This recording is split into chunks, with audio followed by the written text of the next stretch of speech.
Good morning, grinders. Welcome to the DFS pregame show here on RotoGrinders. I'm Jordan Cooper, aka Blender Ed, Blender HD. If you want to follow me on Twitter. And it's Friday, July 28th. It's Fighting Friday. My voice is almost all the way back. I was able to do the good morning pretty decently. It's not all there. 85% of the way there. Doing pretty well. But I'm here on Fighting Friday talking about tomorrow's UFC 291 slate. We got Poirier versus Gaethje in the main event, 12 fights. I would have liked it to be more, 13, 14 fights, but 12. There should be some action. There's some action fights, some maybe not so action fights, but we'll talk about it today. Give me those thummy thumbs. Give me the thummy thumbs. Give me the subs. Hit that subscribe button. Hit the like button. Now we're getting weigh-ins now, so hopefully we stay at 12 fights. So Justin Gaethje just made weight. Okay, so we have to see that type of stuff. But obviously, as the weigh-ins happen, as the odds shift, as the projections change, you can all catch that at RotoGrinders with a premium membership. Click on that link in the description. Get $10 off your first month. You'll get Lineup HQ. You'll get the player projections, ownership projections. You get the Ground and Pound podcast. Liam and Mike break down all the fights. You get the expert survey. You get Squirrel Patrols doing some MMA stuff. Also, you get some of his underdog picks and stuff. So go click on that link, become a premium member, join the Discord, and you can talk to me anytime you want on the Blender's Game Theory channel. So I'd love to have you there. Good morning. Good morning. I mean, I guess in the summer, I mean, it's not as hopping in the chat, especially for MMA, I guess. But we'll talk about it today. We got some. Typically this is what we normally do. I'll take a look at my spreadsheet. What do we want? The overall thing, macro. The two main contextual variables of the slate to determine, especially in the large field, what the nut lineup is more or less likely to look like. Okay? And that's determined by the two contextual variables, the size of the slate and the spreads of the fights. Okay? Size of the slate, 12. So it's like mid-level. Okay? Large slate, heavily prioritizing ceiling, especially for underdogs. Right? I always talk about it. 7K underdog puts up 68 points. Much less likely of being in the nut lineup when there's 15 fights versus if there's 10 fights. There's only so many fighters to choose from, right? So right in the middle 12. So, you'd love ceiling. You'd love knockouts and stuff. You'd love 110 point scores from underdogs. But maybe on this slate, you get away with an 80 point score for an underdog. You're not going to be able to get away within the 9K favorite range, but you never know on the bottom end. And then we got the spreads of the fights. And the fight spreads are mixed. I mean, I wouldn't say there's no runaway fights. I mean, Bobby Green's a minus 400 favorite over Tony Ferguson. That's an 80% implied win probability. That's not like prohibitively a favorite, but it's still the largest favorite. We got Gabriel Bonfim minus 312, Maverick minus 280, Jake Matthews minus 255. Marcos Rogerio de Lima minus 239 currently. 2-1, 3-1 favorites. There are some close fights inside the 2-1 range. Thompson, Vergara, Holland, the main event, Blachowicz, Pereira. That's a close fight, minus 110 on each side. So I would put it in the mid-range, mid-level also, right? If there were a lot of heavy favorites, a lot, right? That means that the nut lineup is more likely to spend most of the salary, 50K, 49.5 plus. When we have a lot of close fights, that means the nut lineup is more and more likely that you could leave 2K on the table. This is kind of in the mid-range, the middle of all of it. Kind of, not discerning in either direction. But we do have a good amount. I mean, these ITD lines, we based on these odds, we should see a lot of finishes. Okay. I mean, we have 4 fighters that have higher than 50% chance of winning inside the distance. That's Matthews, Bonfim, Koplioff, and Rogerio de Lima. Then we even have, Semmelsberger plus 100. We got Miranda Maverick plus 130, Bobby Green plus 140, Vergara plus 165. We still got the Holland Chiesa fight plus 105 for Holland, Poirier and Gagey. Poirier is plus 120, Blachowicz and Pereira plus 170 and plus 155. So we should see a good amount of finishes. This means that, like fights like the Thompson Pereira fight, like Thompson's plus 300 inside the distance, and obviously he's not going to wrestle. So I'm expecting him to be the lowest owned favorite on the slate, and kind of rightfully so. And then on the underdog side, we have a good amount of underdogs that maybe they don't score well in a decision, but they surely can get a knockout. I mean, you have Derek Lewis down there, plus 200, right? Uris Medic, plus 240. Salvador, plus 185. I think he'll be a very popular underdog. I mean, even Ribeiro's plus 250. Pereira and Flowers are plus 300 for their prices at the low end. It's not that bad. I mean, really, Tony Ferguson's plus 650, and he's the cheapest fighter against Bobby Green. So I mean, there's a lot of finishing upside on the low end. I mean, even Priscilla Cachoeira is plus 400, which isn't like horrible, right? For a $6,800 fighter against Miranda Maverick. But I mean, it's just going to be high variance. I mean, the floors on a lot of these fighters are not that high, right? Really not. I mean, it's kind of like we may see if decisions go down, we may see 70-point winners. And then if you get a knockout winners, they're going to be 100 plus. And it's going to be like, did you get 6 knockouts in your lineup? And that's kind of what the slate's going to be. Defik asks in the chat, Max 1, Bonfim, de Lima, Poirier, and Semmelsberger. I don't know about Semmelsberger. I'm not necessarily sure about Semmelsberger. But I think the most popular construction is going to be something like this. I think you're going to see a lot of something like Maverick, Bonfim, de Lima, Poirier, Salvador, and someone, I guess. Like something like maybe not even Maverick. Bonfim, de Lima, Poirier, Salvador, Holland, and then what? Blachowicz or Pereira, I guess. I mean, I think it's something like this is going to be like the cash lineup. Maybe not even Bonfim. Maybe Maverick over Bonfim. I can see this being, I could see this being like the cash lineup. Holland, Maverick, de Lima, Poirier, Salvador, Gage. Right? Take both sides in the main event. This would be a cash lineup. I wouldn't play Poirier and Gage in the same lineup in GPPs. But I'm expecting lineups to look something like this. If you don't play Poirier in this spot, you have 8,300. I think Blachowicz and Pereira are going to get ownership just based on pricing. I don't think it's the most.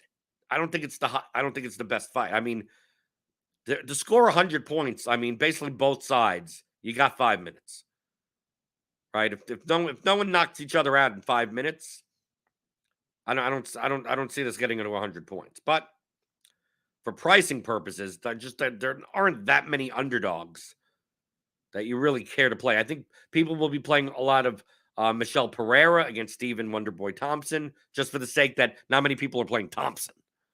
You need to find an underdog. I think people will go, and if they're not playing, the women's underdogs, right? Women's MMA, I see Priscilla Cachoeira grabbing some ownership and go, okay, well, maybe she gets a split decision or something. But yeah, if I was to make a group of what I wouldn't want together, I would probably say it's something like probably Bonfim, de Lima, and the main event. Max 2? I mean, you could even go max 1, I guess, but I'd say max 2 on those at minimum. I guess you could find combinations that have all 3 that are less duped, but I don't know how many they're going to be. I don't know how many there are. I mean, we're Bone Fiend at 42%. Like if we even just go to mine, right? Bone Fiend, if I 39% Bone Fiend, 35% Delima, 49% Poirier, right? 38% Gagey. There's not many the underdogs. I think Salvador is going to end up being the most popular one. And then Michel Pereira. Yeah, that's what it looks like. Yeah, something like that. Maybe some Claudio Ribeiro against Koplyov because Koplyov is going to be as owned. People are going to mix in one of these types of fighters or then play like Cachoeira. Maybe Darius Flowers? Not, I mean, maybe not. He's the one, like at 10%, 11% ownership, he's coming in as under owned as of right now. Right. If you take a look at my rating, like Delima has a minus 125 inside the distance line. He's minus 239 to win. So if we reprice this just based on the money line, he would be the what? Fourth? 1, 2, 3, 4, fifth highest salary fighter. 1, 2, 3, 4. Yeah, he would be 9,000. So technically he's 500 underpriced. And it's a heavyweight that actually could wrestle. I mean, not well, but I mean, he's old. But Derek Lewis is also, I mean, kind of past his prime. Delima does have wrestling upside. So yeah, for his ceiling and his inside the distance line, I mean, 35% may actually be too low. Like even if I make this like 45%, like he's underowned even if he's like 45% owned.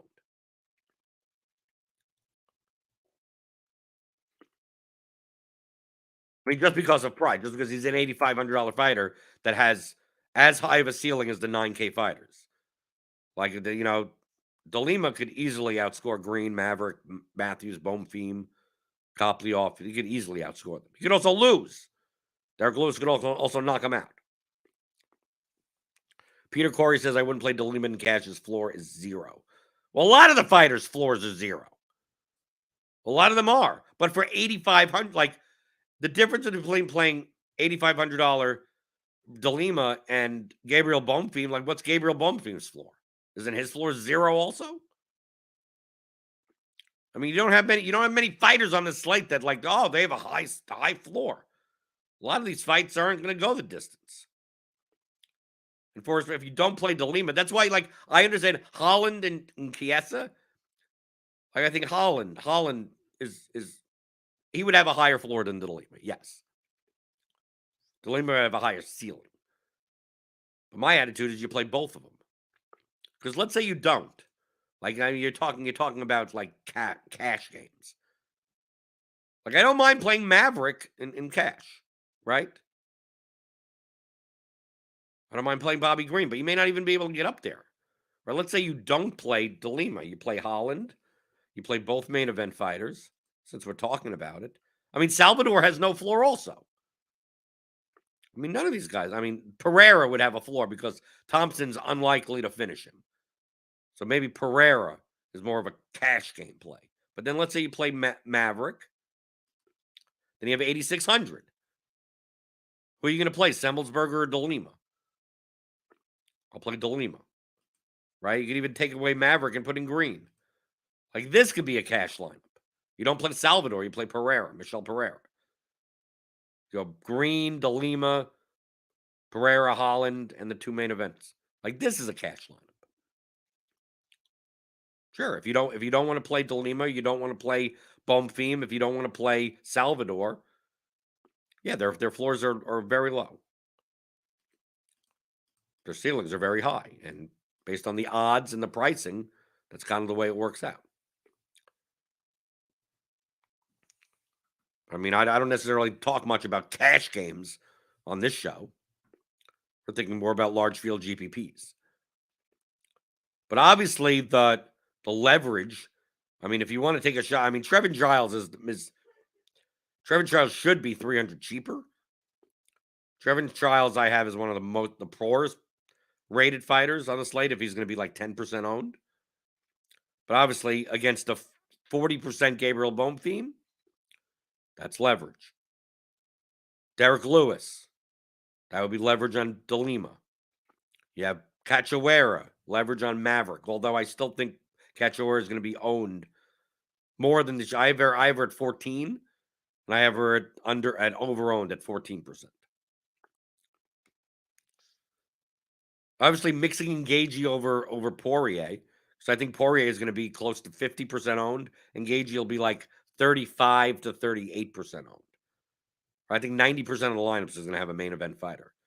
And it kind of makes sense in this fight in this price range. Especially with what's around here. I think this is more of the type of slate that I'm more likely to play a main event fighter in my lineups.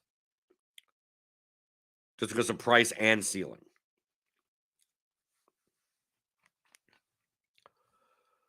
So the combinations I kind of want to avoid are probably, I think less people are going to be playing up and down lineups. Like, let's say if we put together just a barbell lineup, because they're hard because you have to pick underdogs. Like, let's say you tried to play, for instance, played Green and Maverick together, right? You skipped over Bum Theme or anything like that. Like, how would you build this lineup? Like, maybe you play Darius Flowers, Salvador. I mean, I guess you can. Gagey as an underdog, and then you have 8,800. Or you play Poirier and Holland. I mean, I guess you can.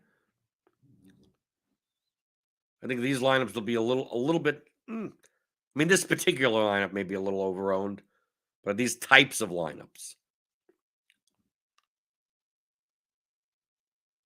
because not many people are going to play Green and Maverick together. But also, you have guys like Cole. I mean, you could also do a middle range build. You don't play anyone. You play Koplyov at like 9K instead, right? You don't play any of the high price guys. You play Vergara as leverage against Salvador, right? Kopylov, Vergara, right? You play maybe a Darius Flowers, maybe Michelle Pereira. You still got 9K. I mean, look, you don't even have to go all the way down. Right? You play Poirier, because you can, 85.50. I mean, dude, you could do something like this, right? Kopylov, Poirier, Lima, Holland, Flowers, Vergara. I mean, right in the mid range. As long as you get one good underdog, you could do that. But I don't think many people are building like 3 underdog type of lineups. Right? Imagine playing 3. Imagine playing Green, Maverick, and Bone Fiend. Like you have 7,300. Like you'd Flowers, Cachoeira, and then you can't even get up to Poirier. Right? Let's say you play Gagey in that spot. 7,100. Right? You can't even do anything. Right? You play Ribeiro and Cachoeira, I guess. Right? You could do something like that. There aren't that many combinations of these types of lineups, though. So you do get duped, and maybe duped a little more often than you think, because there's just so few combinations that include, 3 9K fighters in them. But you got options. I mean, like the combinatorial ownership on some of these Bone Theme Lima Poirier lineups may be drastic. And like, dude, Matthews could get a finish. Koplyov could get a finish. Vergara could get a finish. Semmelsberger could get a finish. All these guys could get finished. Blachowicz and Pereira. There's a lot of finishes available. And finishes are the highest variant things of like, it gets a finish in 58 seconds. There you go, 127 points. Well, another guy gets a finish, but it's in the middle of the second round and he scores 92. Still the same finish, but the timing of when that finish happens or how it happens. Right? Sometimes we get the fights where, flash knockout, 3 minutes in. The guy has 104 points or something. But then you also have the ones where the guy knocks the guy down and then gets on top of him. And by the time the ref stops the fight, he's already punched him like 74 times. Next thing you know, that guy has 136 points. Like, that's the variance in finishes. Another thing I wanted to point out, and which you could, it's probably best to do it yourself earlier in the week, is finding value on Prize Picks. And you could find value on Prize Picks, potential value, with just simply a top-down approach. Like they have these fight time props. Like these are things that if they equate to something that's in the betting market, you could just calculate like the no vig line of that and then see if it would be profitable to play. I'm not sure how many like 2-pick style that you could find minus 137s, but if you're building like 5-pick flexes on Prize Picks, where you only have to go down to like minus 121, like you could add one of the, like if you're playing baseball Prize Picks today, like you may be able to find an MMA line with the top-down approach by using another book and say, hey, are these lines minus 122 or better? Minus 121, minus 119, depending on the site. So I take a look at something like Kevin Holland, 10 minutes, right? Some of these are just like, some of these are literal, like the best, like Jake Matthews, 7.5 minutes is what? That's the under 1.5 rounds. So let's go to Jake Matthews fight on fightodds.io. And we're looking for under 1.5 rounds. But obviously this is not going to work out because all these are like minus 120, minus whatever. So once we take away the vig, it'll be even closer. So no, we got nothing there. Let's look at other ones that are just like exact markets. Dustin Poirier, 14.75. I mean, we're talking about essentially, does the fight start the 4th round? Right? It's a 5-round fight. So we're going to go there. We're going to look for, does fight start the 4th round? Not many books have this. So, I mean, take it with a grain of salt. Okay, here we go. Fight does not start round 4. Minus 135. And starts round 4 plus 105. Okay, so what's the no vig line? There's 40 cents in between. Using a no vig odds calculator, I could put in minus 135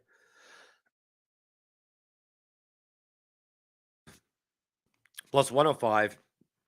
The no vig odds, minus 117.8, 54.08 implied probability. So this would be just slightly negative on like a 5-pick on Prize Picks. So this would be no good.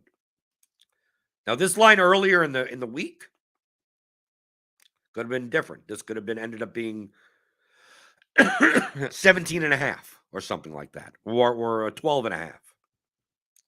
And maybe it moved. This is stuff that you better off checking earlier in the week, not on Friday, not a day before. We got Kevin Holland here. 10 minutes fight time. So what is that? What market is that? Round starts or does not start round 3. Okay, so I'm going to go to Kevin Holland. Kevin Holland. Okay, fight does not start round 3. Okay, here we go. We got one book that has a line. So take it with a grain of salt. These aren't the sharpest. These aren't the most liquid markets at all. So here we go. Minus 150 plus 115. So we're going to plug that in. Minus 150 plus 115. Oh, here we go. No vig odds. No, 56% or 43%. So minus 129. So that would, if you're going to do 2 picks, that's not enough. You need minus 137 on a 2-pick, right? On Prize Picks, right? But in order to get down to like minus 121 in that range for profitability, you need the 5-pick flex. So this would be, you take a look here, minus 150. Fight does not start round 3. You put in the less. And now you'd add it to whatever. Play 4. You have 4 of the baseball picks today. Based on the Bovado, based on whatever, the only line that's available. Once you take away the vig, if you wanted to call it an efficient line, which it's not, the efficient no vig line would be minus 129. So that would in theory, be profitable as part of a 5-pick on Prize Picks, not a 2-pick, not a 3, definitely not a 3-pick. So you could do this earlier in the week, right? You could look and see. I mean, we're not talking about there's no betting markets for takedowns. This is, you don't have to project anything. Take a look at what the markets are. I mean, some of these don't correlate that well because like 8.5 minutes isn't over under 1.5 rounds. 11 minutes isn't, it's like in the middle. If you have a way of pricing that, go ahead, do it. But if they hit on a number like, sometimes you'll see, on a fight, it'll be, 14.75 on a 3-round fight, which essentially means, does this fight go to decision? And then you could look and you could see fight goes to decision. See what the best books, sharpest books have that line. Take out the VIG. And then if it's better than minus 137, you could use it in a 2-pick. If it's better than like minus 121, you could use it in like a 4-pick flex even. Or like minus 128, I think, for 4-pick flex. But the 5-pick flex, that's like minus 119. So if you have stuff on MLB today, you could, that Holland, if you trust the one market, the one book that has that at the no VIG line, it's better than nothing. So that's why I said the caveat emptor on that.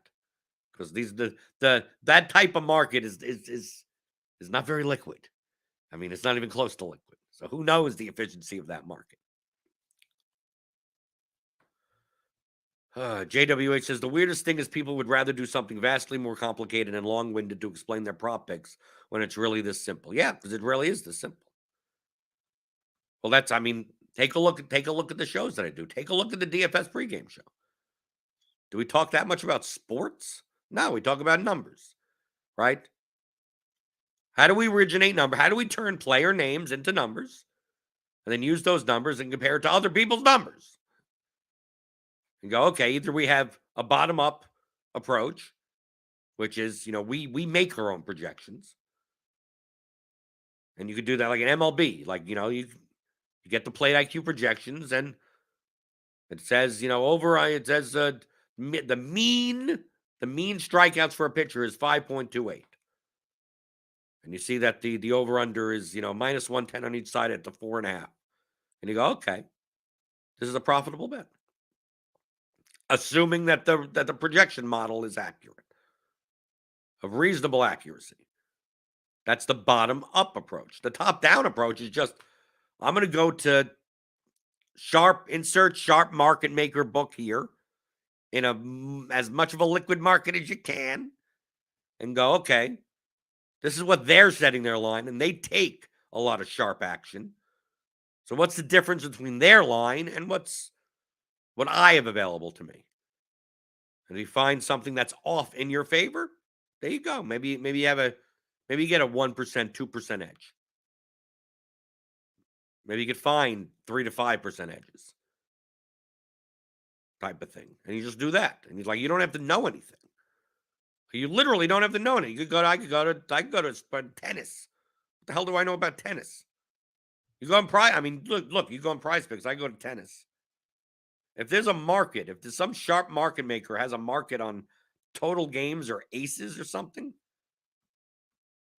I just compare their number, no VIG number, to what's here. And if I'm getting, minus 137 on 2 picks, minus 121, minus 120 if you want to split it depends. Because underdog, it's slightly different because when the flex moves, whatever.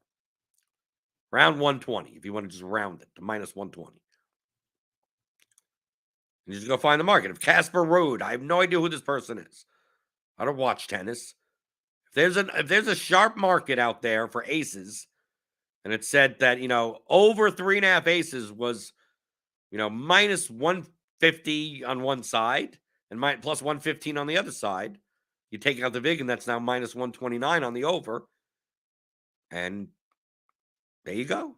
You found your potentially plus EV bet without knowing anything about tennis. Right? Is it guaranteed to be? Is that 100% accurate? No. Depending on the liquidity of the market, like, it may not be. But surely that's a much better bet than randomly just like, I need to sweat tennis today. Right? If you took the under there, you'd be done for. Or imagine taking the under and that, like, when the market is already showing you this, right? The under is plus 129, and you need minus 120 for profitability. That the edge on the play on the under would be like, negative 30+%. Like, that's that's just absolutely awful. What's the worst case scenario? The over is maybe the over isn't profitable, but it's only like not profitable by like 1%, maybe. So is it a guarantee? No. But surely I'd much rather make a bet that only has a 1% house advantage to a 33% house advantage. And you could do, you could do that for anything. Golf, soccer.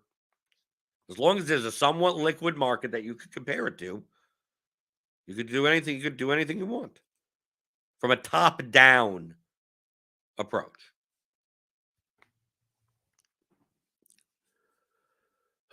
Anything else in the YouTube chat? Yes, but do I play MMA cash? No. I don't play MMA cash because there's much more edge in GPPs than there is in cash games. Dude, the head-to-head lobby and the cash game lobby in MMA is... Remember, where does the money come from? It comes from bad players. So even if I look at some of the sharper players' lineups and go, I think this 1v1 is better. How much money is available when they're taking out 12 to 15% or 10 to 12% in cash? No, where are the bad players? Well, they're playing the $25 large field GPP. So that's the main reason. It has nothing to do with, I can't play MMA cash. Well, what's my edge there? You go to an 11-man double up and you just see it's McLovin and Aaron State Farm and like all the regulars. Like, they don't really make mistakes. I want to find contests where like 3 of the 4, out of the 11 people, there's 4 people in there I've never even heard of. You don't get that in MMA cash. At least in Draftkings, that from my experience. And then the larger field double ups and stuff like that, there aren't that many of them. So I guess on a small bankroll, maybe. If you're like, oh, $30, $50 in cash. Okay. I guess you could exploit, there is some edge there, but it's not big. And you can't really get volume down at that edge. So that's why I don't bother. And then you take a look at the large field contests and you find lineups that are duplicated 84 times, 72, this one 72 times. You have a fighter that is vastly overowned and you barely have. You could exploit the field in large field GPPs way more. Then you also have lineups that are just like 1% of the lineups have the canceled fight. It's like Vanks. And then you have a 0.5% of the lineups like stack a random fight. And then there's certain lineups that stack 2 fights. And it's like, okay, thank you for the donation. That's what I'm looking for. Once there's enough people that have seeded so much equity 2, 3, 4, 5 times past the rake. It's like you're playing a contest and with overlay. As long as there's enough to make up for the rake, and then there's still stuff past there, we're all competing for the equity that's past there. So the more of that, those are the contests I want to play.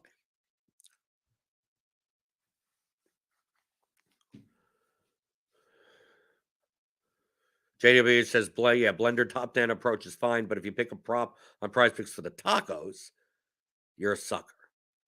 Right, obviously he's being sarcastic. Tacos are just odds boosts. You should always be playing the tacos. You could only play it up to what? I can play it up to $25. You play the taco. And you can do it like $5 at a time. You could just put in, put in a $5 if you have like 4 other, you have a whole bunch of other cards. Just make combinations, You have 6 other picks. Just get 5 of those with a $5 taco. And then another combination of the 5 with a $5 taco. You can do that. Round robin that. Round robining, all it's doing is just decreasing your variance. It doesn't. But people ask me, "Oh, you round robin a bunch of stuff." It's like, yeah, just like if I find lines that are better than minus 137, like I can do it profitably. It would be more, I would make more money doing 5-pick flexes with them. But you know how ridiculous it is to have like, oh, I have 12. I found 12 plus EV spots, and I need to make every combination of 5 of them and do that manually. Like, good luck keeping track of that, right? There's no upload function here. You have to do that manually. You'll be sitting at your computer all day. That's the main reason. Okay. Hit the thummy thumb. Hit the thummy thumb, thummy thumb, thummy thumb, thummy thumb, thummy thumb, thumb, thumb, thumb. Hit the thummy thumbs on your way out the door. I don't know if I could. Can I see the thummy thumbs? It says 1 in StreamYard. Did we only get 1 thumb? Right? Oh, that's a Facebook like. Oh, how come I can't see the actual YouTube thumbs? I don't know. Steve will tell me why. I just thought I could see the thumbs. But apparently someone on Facebook has given me the thummy thumb on Facebook. Oh, that's fine. Perfectly fine with me. Obviously, click on that link in the description. Get $10 off your first month of RotoGrinders Premium. You get the Grind and Pound podcast. That should be coming out today. Lehman might go over all the fights. I'll be on with Mike tomorrow, 5:30 Eastern for MMA Crunch Time. Because we also got baseball tomorrow also. So it's a 6:30 slate, but we'll be on from 5:30 to 6 o'clock. That'll be here on YouTube. So subscribe to the channel if you are new here. And yeah, don't dupe me, right? We went over some strategy, but I hope if we do dupe, I hope it's you, right? If I dupe with 2 or 3 other people, I hope they have RotoGrinders logos and not just random people. So, but I'd rather win solo first place by myself tomorrow for UFC 291. Have a good weekend, and I'll be back. I'll be back next week because I'm here answering your DFS strategy questions like I always do, Monday through Friday, 11 o'clock Eastern, on the DFS pregame show on RotoGrinders.com.